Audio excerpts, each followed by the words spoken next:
I finished 3 years of law school in 2 years, and it was at law school that I was fortunate enough to have a good relationship with Dean Samuel Lander Prince. Samuel Lander Prince, Lander College. His ancestor founded it in Williamston, which a lot of people don't know. But anyway, I was president of the student body at the law school, and I did a lot of errands for him. I was sort of a bag man. He would send me around to the law firms, and they'd put money in an envelope, and I'd bring it to him, and we'd pay for student activities and stuff with it. The dean called me in just before I graduated. I had a pregnant wife, no insurance, and I was running out of money. He said, would you like to go to Greenville? He said, I can get you with a firm over there, a good law firm, for $200 a month. Or you can go to Anderson for $300 a month. Well, that decision wasn't hard to make, and it's one of the best decisions I ever made in my life. Give us a history where we are on this beautiful river in southern Anderson County, Jack. It's High Shoals, originally called Pickens Shoals. You have to tie the history there to William Church Whitner, who you see standing in front of the courthouse.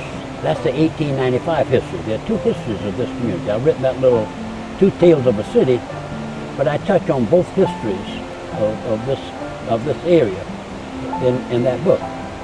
It's not a big book, it's a little tiny thing, but it has significance because it has a lot of factual stuff that people can profit from knowing.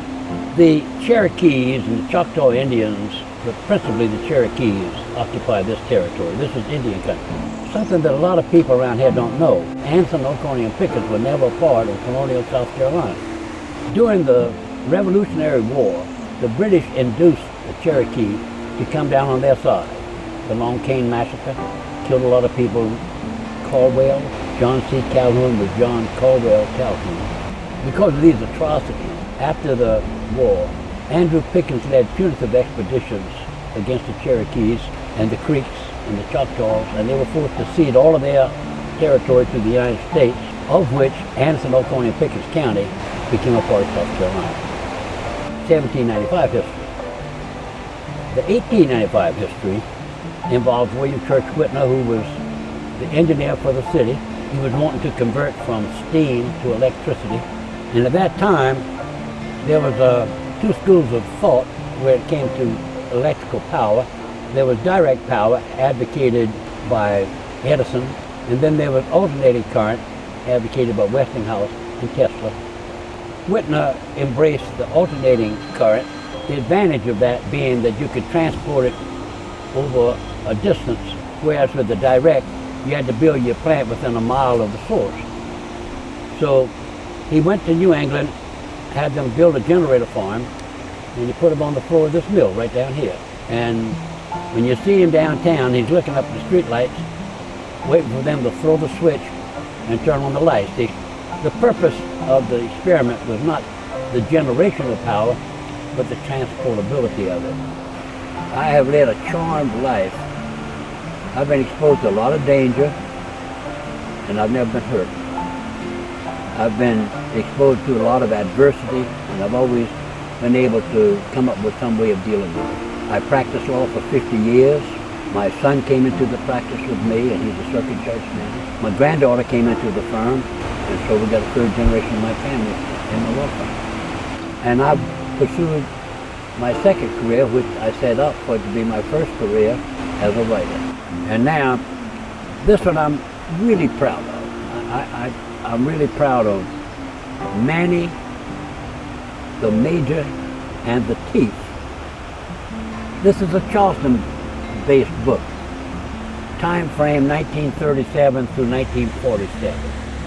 Involving two men of different race, different backgrounds, different classes, and a young boy who's just come home from reform school, and he's a thief, which is Gullah for thief. He has his own sense of justice and equity. If he sees something he wants, he takes it, and then he'll do something for them or leave something in its place, and to his view, that is justice. The Major and Manny and the Major are very concerned because they tell him, said, son, when you go before the judge, he said, that won't work that way. He said, you know, when you're caught in the web, the only one that eats is the spider. He's a tough kid. When the war comes, he goes into the Marine Corps. He goes through Paris Isle. He goes to Guadalcanal.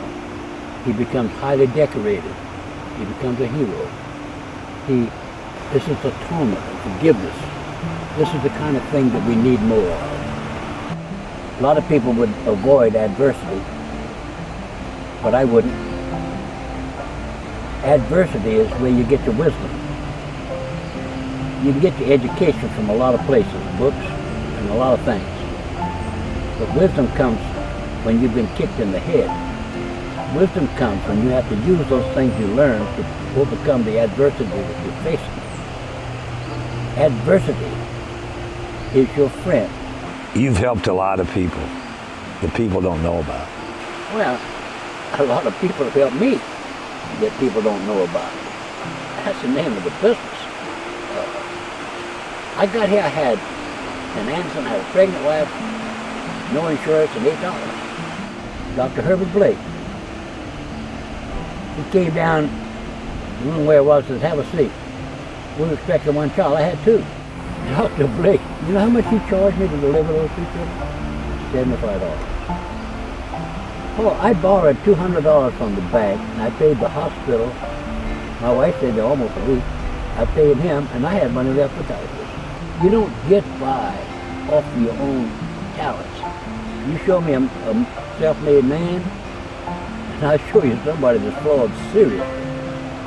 You need help in this life, but it's there. You chose to come to Anderson, started your law practice, raised a family, became where you could have moved anywhere in the world you wanted to go. I mean, you could have if you've wanted to. I mean, you had the means. I had other offers. What was there about Anderson County that beckoned you and has made you stay all these years? People are friendly here. People welcome you here. That's been my experience. And I've seen other people have the same experience. But you ended up being a good small-town lawyer. Goodness gracious. Yeah, I was very successful with the law practice. But I made a good living practicing law without gouging everybody. Right. Anderson, South Carolina has been wonderful to me.